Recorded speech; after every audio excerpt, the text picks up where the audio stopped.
Holidaymakers are expected to return home from their Easter weekend destinations.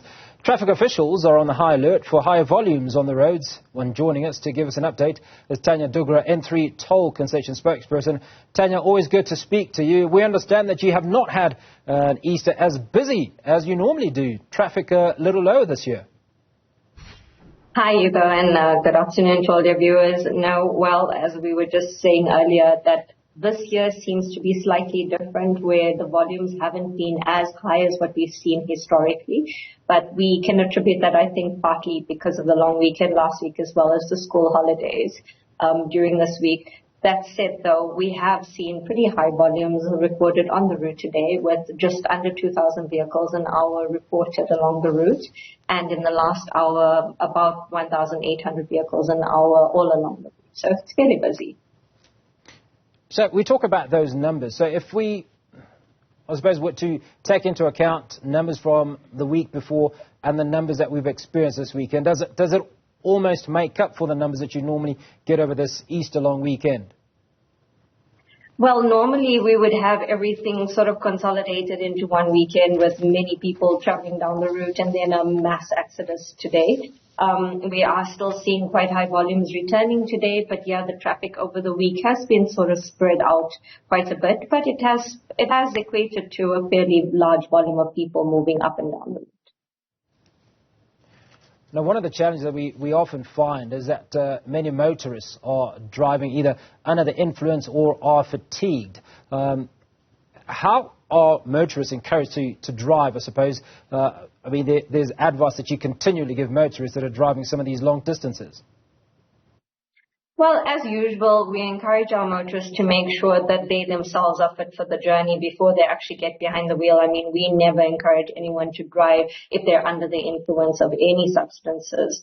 But in addition to that, as you mentioned as well, you know, the high visibility of law enforcement officials, especially now with them pulling out more stops and having a better visibility on the route, including all of those stop and searches and roadblocks. I think that's also encouraging road users to adhere to the rules and make sure that they themselves are in a good condition before they're getting behind the wheel. But I mean, we're monitoring the road on a continuous basis with our patrols, our own route services. Teams are up and down the route continuously keeping an eye out. And then fellow motorists themselves are also helping us to, you know, increase awareness and reporting any issues that they might detect along the route. And incidents that you've picked up along the toll concession? Not necessarily those that are accidents involved, but I'd imagine that sometimes you do get some other incidents where cars break down and so on. Have those been on the rise? Any high numbers? Anything of significance? Fortunately, no. This weekend has actually been fairly quieter, and I'd like to appeal to our motorists to please keep it that way.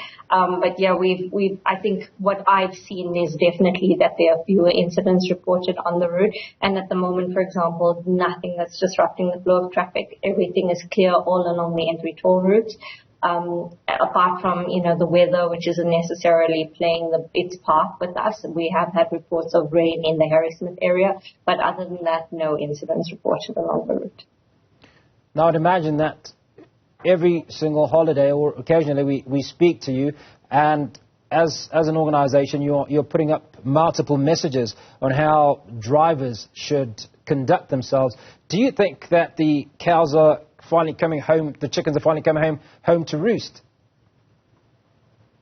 I sincerely hope so. We are very optimistic that, you know, all of the communication and the information that we're sharing with our road users brings that message home to them that, you know, road safety is a shared responsibility and we all have a part to play. As much as law enforcement is out and about and we ourselves have our teams on the route managing and monitoring the conditions and doing our bit to keep traffic flowing and our road users safe, it's our road users themselves who also have their part to play, you know, driving defensively, making sure that they are sharing the road safely and responsibly, you know, and also making sure that everybody has an opportunity to get home safely by not, you know, being negligent in their driving in particular.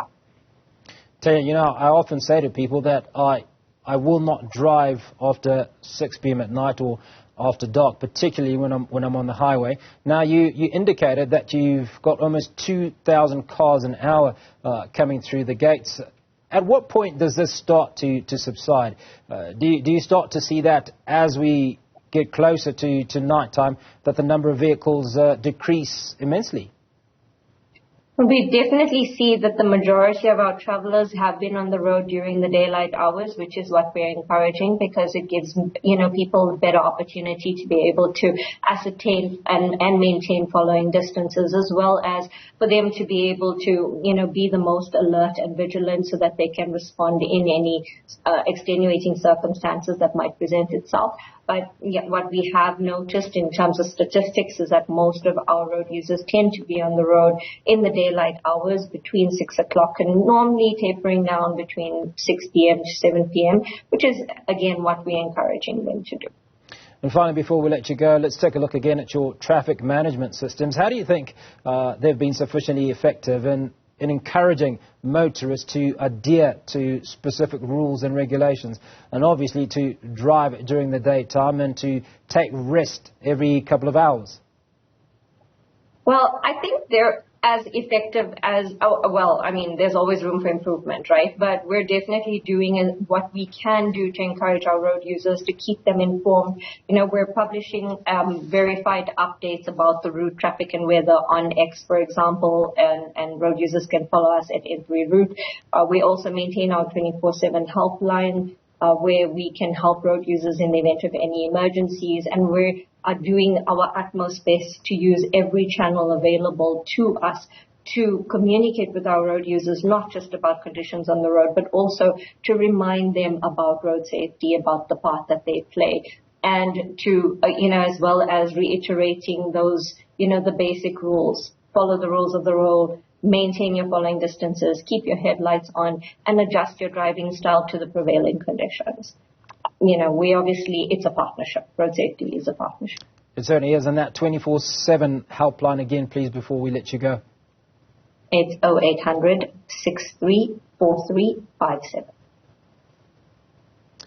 Thania Dhoogra, appreciate your time. N3 Toll Concession spokesperson, speaking to us about the flow of traffic. And surprisingly, the numbers are much lower this year.